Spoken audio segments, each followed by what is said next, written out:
বাংলাদেশের জার্সি গায়ে শর্টার ফরম্যাটের ক্রিকেটে বল হাতে দারুণ রিশাদ হোসেন।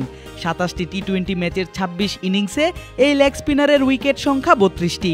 তবে ৫০ ওভারের ক্রিকেটে একেবারেই নতুন তরুণ এই স্পিনার। খেলেছেন এখন অবধি মাত্র ৫ ম্যাচ। গতকাল ৮ই ডিসেম্বর ওয়েস্ট ইন্ডিজের মাটিতে তাদের বিপক্ষেই শেষবার খেলেন এই স্পিনার। তবে করতে পারেননি আশানুরূপ কোনো কিছু। ৯ ওভারে খরচ করেছেন ৪৯ রান, নিয়েছেন মাত্র ১ উইকেট।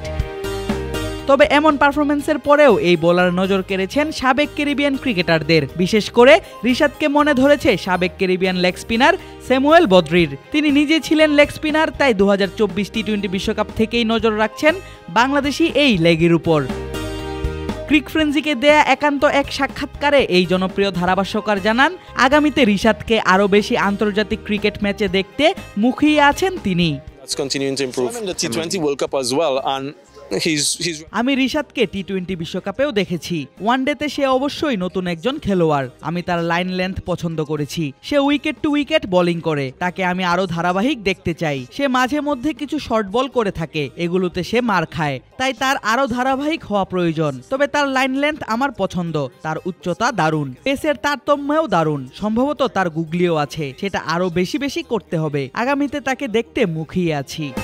ওয়ালটনের পণ্য কিনে জিতে নিতে পারেন নগদ ২০ লক্ষ টাকা। Double million offer! Walton fridge কিনে পেতে পারেন ২০ লক্ষ টাকা। রয়েছে কোটি কোটি টাকার নিশ্চিত উপহার। তবে যেই রিশাদ আন্তর্জাতিক পর্যায়ে কুড়াচ্ছেন এত প্রশংসা, সেই লেগই ঘরোয়া লিগে খেলতে পেরেছেন খুব কম সংখ্যক ম্যাচ। এমনকি যেই টি-20 ফরম্যাটে এই স্পিনারের পারফরম্যান্স সব থেকে ভালো, সেই ফরম্যাটে আয়োজিত দেশের সব থেকে বড় আসর বিপিএলেও খেলেছেন মাত্র ২ আসরে। তাও ২ আসর মিলিয়ে ম্যাচ পেয়েছেন মাত্র ৫টি। ব্যাপারটি একদমই নজর এড়ায়নি সাবেক এই ক্যারিবিয়ান ক্রিকেটারের। আর ঘরোয়া লিগে লেগ স্পিনারদের খুব বেশি ম্যাচ খেলতে না পারার কারণেই উন্নতি হচ্ছে না বাংলাদেশের ক্রিকেটে, এমন দাবি করে বদলি দেন আফগান স্পিনার রশিদ খানের উদাহরণ। এটা করতে অনেক বেশি অনুশীলন প্রয়োজন। সবার আগে খেলার সুযোগও পেতে হবে। আমার জানা মতে বাংলাদেশ বোর্ড এই তরুণ লেগিকে ঘরোয়াতেও যথেষ্ট সুযোগ দিতে চাচ্ছে। তবে আর্টিকেলে আমি যা পড়েছি, সব দল লেগ স্পিনার খেলাতেও চায় না। এমনকি রিশাদেরও ঘরোয়াতে ম্যাচ পেতে কষ্ট হয়েছে। না খেলতে পারলে আপনার উন্নতি হবে না, তাই এটা দুদিক থেকেই আসতে হবে। আপনি কর্তা হিসেবে আমার কাজের অভিজ্ঞতা দেখতে চাইতে পারেন, কিন্তু আপনি যদি আমাকে না খেলান তাহলে অভিজ্ঞতা কোথা থেকে আসবে? বোলারের ক্ষেত্রেও ব্যাপারটা একই। যদি সে নাই খেলতে পারে তাহলে তার অভিজ্ঞতা কোথা থেকে আসবে?